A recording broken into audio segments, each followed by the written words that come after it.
ಒಂದ್ಸಾರಿ ಗುರುಗಳು ಅನುಯಾಯಿಗಳ ಜೊತೆ ಸೇರಿ ಹಳ್ಳಿ ಹಳ್ಳಿಗೆ ಹೋಗಿ ತಮ್ಮ ಪ್ರವಚನ ನೀಡೋ ಕಾರ್ಯನ ಶುರು ಮಾಡಿರ್ತಾರೆ. ಒಂದಿನ ತುಂಬಾ ದೂರ ನಡೆದು ಎಲ್ರಿಗೂ ತುಂಬಾ ದಣಿವಾಗಿರುತ್ತೆ. ಆಗ ಅನುಯಾಯಿಗಳು ಗುರುಗಳಿಗೆ ಹೇಳ್ತಾರೆ, ನಾವು ತುಂಬಾ ಸುಸ್ತಾಗಿದ್ದೀವಿ ಗುರುಗಳೇ, ಇವತ್ತು ಆ ಹಳ್ಳಿಲೇ ವಿಶ್ರಾಂತಿ ಪಡ್ಕೊಳ್ಳೋಣ ಅಂತ. ಆಗ ಗುರುಗಳು, ವಿಶ್ರಾಂತಿ ಪಡ್ಕೊಳ್ಳೋಣ, ಆದ್ರೆ ಅದಕ್ಕೂ ಮೊದಲು ಆ ಹಳ್ಳಿಯವರ ಅನುಮತಿ ಪಡ್ಕೊಂಡು ಬನ್ನಿ ಅಂತ ಹೇಳಿ ಆ ಅನುಯಾಯಿಗಳನ್ನ ಕಳಿಸ್ತಾರೆ. ಆ ಅನುಯಾಯಿಗಳು ಹಳ್ಳಿಯವರ ಹತ್ರ ಹೋಗಿ ತುಂಬಾ ವಿನಮ್ರತೆಯಿಂದ, ತುಂಬಾ ದೂರ ನಡೆದು ತುಂಬಾ ದಣಿವಾಗಿದ್ದೀವಿ, ನಾವು ಇವತ್ತೊಂದಿನ ಇಲ್ಲೇ ವಿಶ್ರಾಂತಿ ಪಡ್ಕೊಬೋದಾ ಅಂತ ತುಂಬಾ ವಿನಮ್ರತೆಯಿಂದ ಹಳ್ಳಿಯವ್ರನ್ನ ಕೇಳ್ಕೊಂತಾರೆ. ಆದ್ರೆ ಹಳ್ಳಿಯವರು ತುಂಬಾ ದುಷ್ಟರು, ತುಂಬಾ ಕೆಟ್ಟವರು. ಇಲ್ಲಿ ಕಳ್ಳರಿಗೆ, ವಂಚಕರಿಗೆ, ಮೋಸಗಾರರಿಗೆಲ್ಲ ನಮ್ಮ ಹಳ್ಳಿಲಿ ವಿಶ್ರಾಂತಿ ನೀಡಕ್ ಸಾಧ್ಯನೇ ಇಲ್ಲ ಅಂತ ಹೇಳ್ತಾರೆ.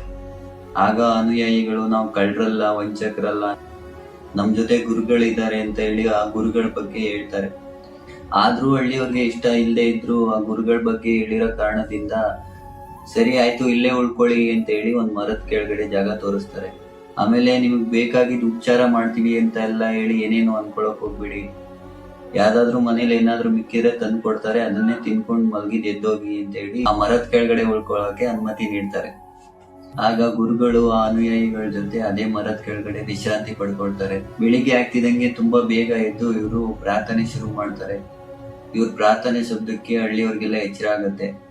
ಆಗ ಹಳ್ಳಿಯವರೆಲ್ಲ ಒಬ್ಬೊಬ್ರೆ ಮಾತಾಡ್ಕೋತಾರೆ, ನಾವು ಇವ್ರಿಗೆ ಇಲ್ಲಿ ಉಳ್ಕೊಳಕ್ ಪರ್ಮಿಷನ್ ಕೊಟ್ಟಿದ್ದೆ ದೊಡ್ಡ ತಪ್ಪಾಯ್ತು, ಬನ್ನಿ ಅವ್ರನ್ನ ಇವಾಗ್ಲೇ ನಮ್ಮ ಹಳ್ಳಿ ಬಿಟ್ಟು ಓಡ್ಸೋಣ ಅಂತ ಹೇಳಿ ಆ ಗುರುಗಳ ಹತ್ರ ಬಂದು, ಏನೋ ಮಲ್ಕೊಳಕ್ ಸ್ವಲ್ಪ ಜಾಗ ಕೊಟ್ರೆ ನಮ್ ನಿದ್ದೆ ಎಲ್ಲ ಹಾಳು ಮಾಡಿದೀರ, ನೀವು ಒಂದು ಕ್ಷಣನೂ ಈ ಹಳ್ಳಿಲಿ ಇರ್ಬಾರ್ದು, ಇವಾಗ್ಲೇ ಹೊರಡ್ಬೇಕು ಅಂತ ಗುರುಗಳ ಹತ್ರ ಬಂದು ಹೇಳ್ತಾರೆ.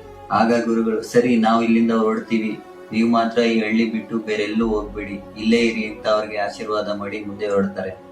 ಮುಂದೆ ಇನ್ನೊಂದು ಹಳ್ಳಿ ಸಿಗುತ್ತೆ, ಅಲ್ಲಿ ವಿಶ್ರಾಂತಿ ಪಡ್ಕೊಳ್ಳೋ ಆಲೋಚನೆ ಮಾಡಿ ಮತ್ತೆ ಆ ಹಳ್ಳಿಯವ್ರ ಹತ್ರ ಅನುಮತಿ ಕೇಳ್ತಾರೆ. ಆಗ ಹಳ್ಳಿಯವರು ತುಂಬಾ ಸಂತೋಷದಿಂದ, ತುಂಬಾ ವಿನಯದಿಂದ ಅವ್ರನ್ನ ಸ್ವೀಕರಿಸಿ ಉಳ್ಕೊಳ್ಳೋಕೆ ಜಾಗ ಕೊಟ್ಟು ಅವ್ರಿಗೆ ಯಾವ್ದೇ ಕೊರತೆ ಬರ್ದೇ ಇರೋ ತರ ಸತ್ಕಾರ ಮಾಡ್ತಾರೆ. ಆಗ ಗುರುಗಳು ಮತ್ತೆ ಅನುಯಾಯಿಗಳು ಅಲ್ಲೇ ಉಳ್ಕೋತಾರೆ.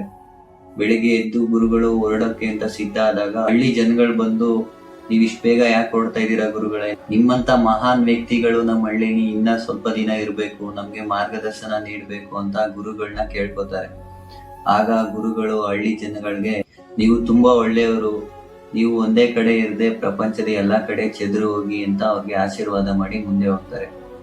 ಆಗ ಅನುಯಾಯಿಗಳು ಗುರುಗಳನ್ನ ಕೇಳ್ತಾರೆ, ಗುರುಗಳೇ, ಹಿಂದೆ ಇದ್ದ ಹಳ್ಳಿಯವರು ತುಂಬಾ ಕೆಟ್ಟವರು, ತುಂಬಾ ದುಷ್ಟರು, ಅವ್ರಿಗೆ ನೀವು ಇಲ್ಲೇ ಇರಿ ಅಂತ ಆಶೀರ್ವಾದ ಮಾಡಿದ್ರಿ, ಈ ಹಳ್ಳಿಯವರು ತುಂಬಾ ಒಳ್ಳೆಯವರು, ಇವ್ರಿಗೆ ಯಾಕೆ ಬೇರೆ ಬೇರೆ ಕಡೆ ಚೆದರಿ ಹೋಗಿ ಅಂತ ಆಶೀರ್ವಾದ ಮಾಡಿದ್ರಿ ಅಂತ ಕೇಳ್ತಾರೆ.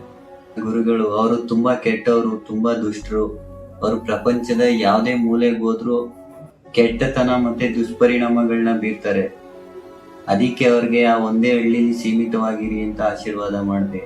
ಆದ್ರೆ ಈ ಹಳ್ಳಿ ಜನ ತುಂಬಾ ಒಳ್ಳೆಯವರು, ವಿಶಾಲ ಹೃದಯ ಇರೋರು, ಇವರು ಪ್ರಪಂಚದ ಯಾವುದೇ ಮೂಲೆಗೆ ಹೋದ್ರು ಇವರಿಂದ ಎಲ್ಲಾ ಒಳ್ಳೇದೇ ಆಗತ್ತೆ, ಹಾಗಾಗಿ ಇವರು ಪ್ರಪಂಚದ ಎಲ್ಲಾ ಮೂಲೆಗಳಲ್ಲಿ ಹೋಗಿ ವಾಸ ಮಾಡ್ಲಿ ಅಂತ ನಾನು ಆಶೀರ್ವಾದ ಮಾಡಿದೆ ಅಂತ. ನಿಜ ಅಲ್ವಾ? ಒಳ್ಳೇದು ಕೆಟ್ಟದ್ದು ಎರಡು ನಮ್ಮಲ್ಲೇ ಇರುತ್ತೆ. ನಾವ್ ಯಾವ್ದಕ್ ಜಾಸ್ತಿ ಆಹಾರ ಬೆಳೆಸ್ತೀವೋ ಅದು ಬೆಳೆಯುತ್ತೆ. ನೀವು ಕೆಟ್ಟದ್ಕೆ ಆಹಾರ ನೀಡದೆ ಕೆಟ್ಟದ್ನ ಸಾಯಿಸಿ ಒಳ್ಳೇದ್ಕೆ ಆಹಾರ ನೀಡಿ ಒಳ್ಳೇದ್ನ ಬೆಳೆಸ್ಕೊಳ್ಳಿ. ಇದು ಕೇವಲ ವಿಷಯ ಅಲ್ಲ, ವಾಸ್ತವ. Thank you for watching. ನಾನು ನಿಮ್ಮವ.